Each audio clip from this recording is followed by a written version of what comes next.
Bismillahirrahmanirrahim. Assalamualaikum warahmatullahi wabarakatuh. Para jemaah semuanya yang dirahmati oleh Allah, amin ya Allah ya Rabbal Alamin. Mari kita lanjutkan kembali mengaji kitab Fathul Izarnya. Insya Allah kali ini langsung ke pembahasan inti ya. Yang mana di dua pembahasan sebelumnya itu masih di dalam bab mukadimah. Baik, bagi yang punya kitabnya, mari kita ngaji ngadaras bareng-bareng bersama saya ya. Yang mana ilmu ini yang diperkhususkan untuk bagi pasangan suami istri. Baik, sekarang untuk halaman yang ketiga di sini ada dimulai dengan kata i'ram. Baik. Bismillahirrahmanirrahim. Bismillahirrahmanirrahim. Wassalatu wassalamu ala rasulillah. I'lam. Ketahuilah wahai para suami istri, ya, anan nikah sunnatun marghubatun. Menikah ini adalah sunnatun marghubatun. Ini merupakan suatu sunnahnya Nabi. Ya, pada melan sunnahnya Nabi di sini. Nah, dengan bahasa di sini dikatakan barusan sunnatun di sini mesti difahami dulu ya, meskipun di dalam kitab ini tidak dijelaskan. Misalkan saya melihat di dalam kitab yang lain, misalkan di dalam kitab Qurratul Uyun, bahwa sesungguhnya hukum menikah itu terbagi 5 ya. Saya jelaskan dulu, hukum menikah itu terbagi 5. Bagi seseorang menikah itu bahkan bisa saja hukumnya diwajibkan, ya. Bisa saja diharamkan bahkan. Kok bisa gitu? Ya, bisa saja disunnahkan, dimakruhkan, ataupun diwenangkan, dibolehkan. Jadi sekali lagi hukum menikah bagi setiap orang itu bisa aja berbeda-beda. Tergantung melihat kondisi tiap-tiap orang itu. Sekali lagi bisa saja wajib, haram, makruh, sunnah, ataupun wenang. Dengan apa bahasa di sini sunnatun marghubatun? Ini maksudnya adalah suatu pekerjaan yang memang dilaksanakan oleh Nabi Muhammad sallallahu alaihi wasallam.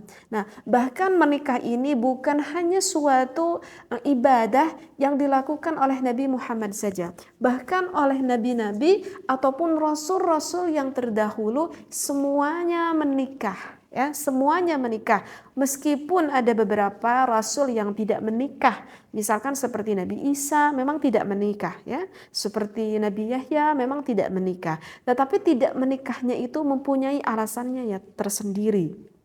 Ya, misalkan contoh nih Nabi Isa, kenapa Nabi Isa tidak menikah? Karena Nabi Isa hidup pada zaman Bani Israel yang mana kebetulan sekali pada zaman itu sangat sulit sekali mendapatkan seorang istri yang layak ditikahi oleh Nabi Isa alaihi salam pada saat itu. Sehingga Nabi Isa memang tidak menikah dan memang Allah mengangkat Nabi Isa alaihi salam ke langitnya Allah. Seperti itu ya. Baik, menikah juga wa tariqatun mahbubatun. Nah, menikah ini merupakan ibadah jalan yang disenangi. Bahasanya itu mahbubah, bahasanya disenangi.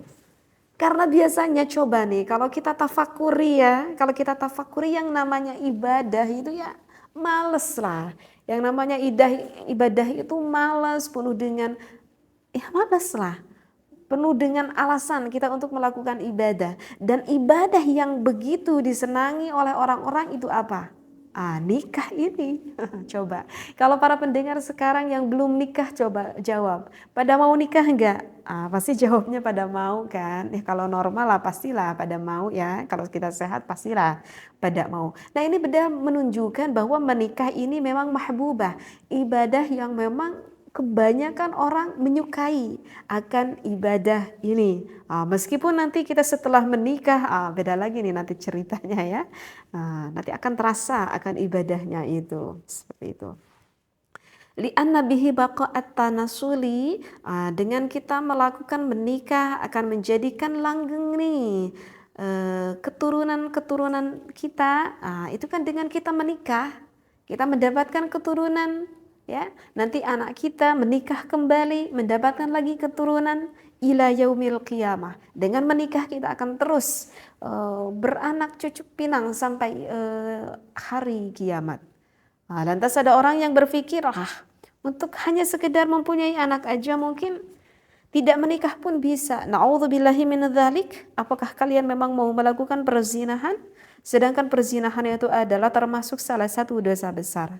Na'udzubillah ya. Sedangkan kalau kita mendapatkan keturunan dari pertikahan, itu akan menjadi ibadah yang begitu besar sekali pahala yang akan kita dapat. Wadawamat tawasuli, dan dengan kita melakukan menikah maka akan terdapat kesinambungan antara satu dengan yang lainnya.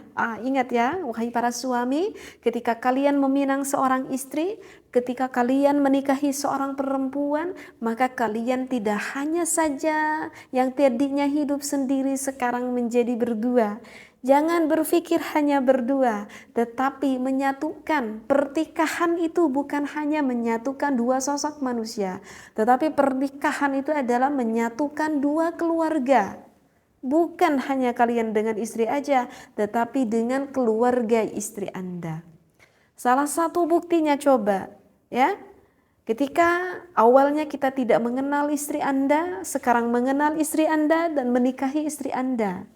Yang tadinya ibu bapaknya istri Anda itu bukan siapa-siapa Anda. Tetapi ketika Anda menikahi istri Anda, maka ibu bapaknya adalah menjadi mertua Anda. Dan ketika Anda misalkan bersentuhan kulit dengan ibu mertua, maka tidak akan batal dengan ibu mertua dan haram menikah dengan ibu mertua kita ya. Karena itu di dalam fikih diatur di dalam bab musaharah. Itu menunjukkan bahwa tadinya ibu bapaknya itu bukan siapa-siapa kita. Setelah kita menikahi istri kita, maka kita bertambah mempunyai kedua orang tua yang baru, yaitu ibu mertua dan juga bapak mertua. Jadi ada kesinambungan. Wadawamat tawasuli, ada kesinambungan antara satu keluarga dengan keluarga yang satunya lagi kan. Istri kita punya kakak, punya adik, sehingga kita punya kakak iparnya, adik iparnya, punya uwak baru, bibi baru ya kan. Nah seperti itu ya, itu yang dimaksudkan dengan wadawamat tawasuli. Faqad haradahu Allah dan juga Nabi, faqad haradahu asyari'ul hakim, Allah dan juga Nabi itu sangat menganjurkan sekali, bahasanya menganjurkan sekali untuk melakukan menikah. Nah, kalau para santri berkata dengan lafaz haradahu ini itu termasuk maknanya kepada mubalaghah. Artinya mubalaghah apa ya? Yang sangat dibangetkan gitu loh, yang sangat dianjurkan lah mubalaghah itu ya. Jadi dianjurkan banget gitu loh, dianjurkan sekali. Allah memerintahkan, Rasul memerintahkan kepada kita umatnya untuk melakukan menikah. Seperti itu. Meskipun ada di dalam beberapa kondisi yang tidak menikah gitu ya. Mungkin kita pernah mendengar ada beberapa waliullah yang memang memutuskan untuk tidak menikah. Itu lagi beda lagi nanti pembahasannya ya. Baik.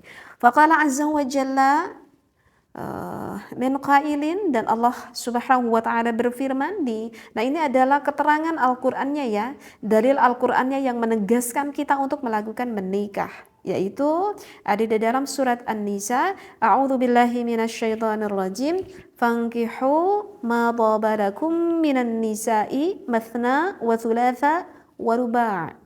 Di sini dikatakan fankihu. Ini sighahnya ini adalah fi'il amar ya. Kalau santri berkata, maksudnya fi'il amar itu adalah kata perintah.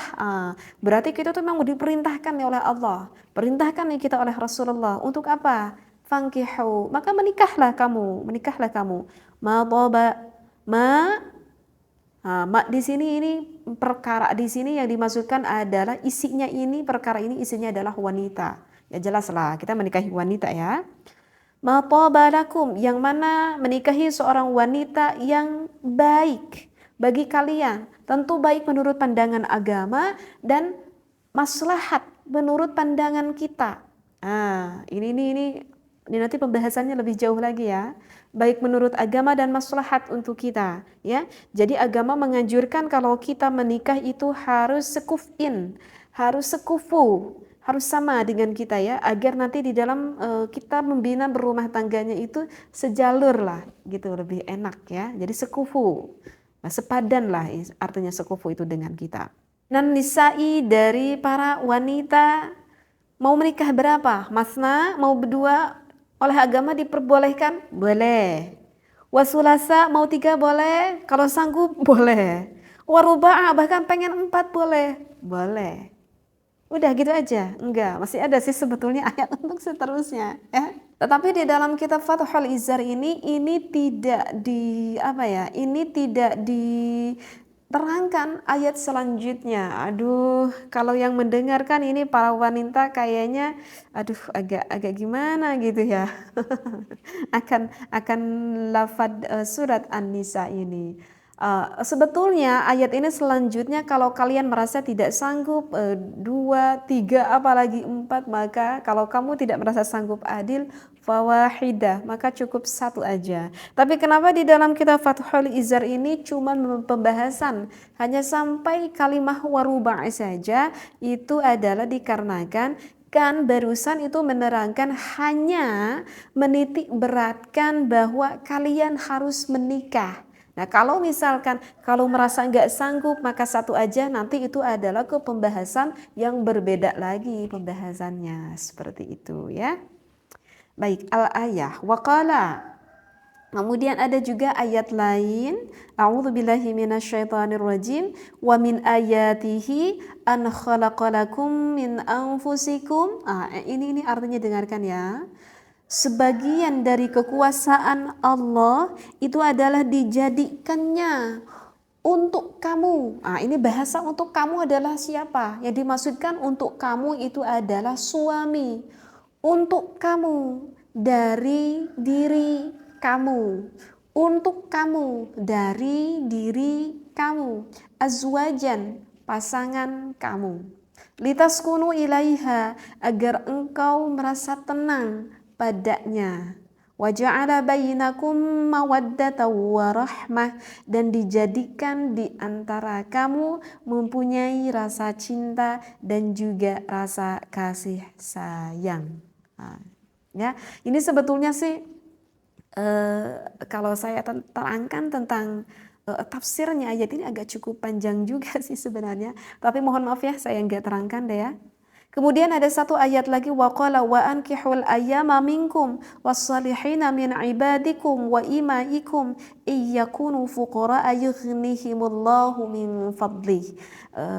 Dan nikahkanlah wanita yang masih sendiri dan orang-orang salih. Kalau kalian merasa fakir, niscaya akan dijadikan mereka kaya dari anugerahnya Allah. Jadi jangan berpikir kalau yang menikah itu takut aku fakir, takut aku pusing karena harus membiayai nanti istri kita, anak-anak kita. Jangan dikira justru menikah itu akan membuat kita kaya. Buktinya awalnya kita hidup sendiri, setelah menikah kita mempunyai istri. Yang tadinya kita cuma punya 2 mata, 2 tangan, setelah menikah kita punya 4 mata, 4 tangan. Itu menunjukkan bahwa Allah menambah, memberikan kekayaan kepada kita. Mudah-mudahan apa yang saya sampaikan begitu bermanfaat. Wallahu a'lam wabillahi taufiq wal hidayah. Wassalamualaikum warahmatullahi wabarakatuh.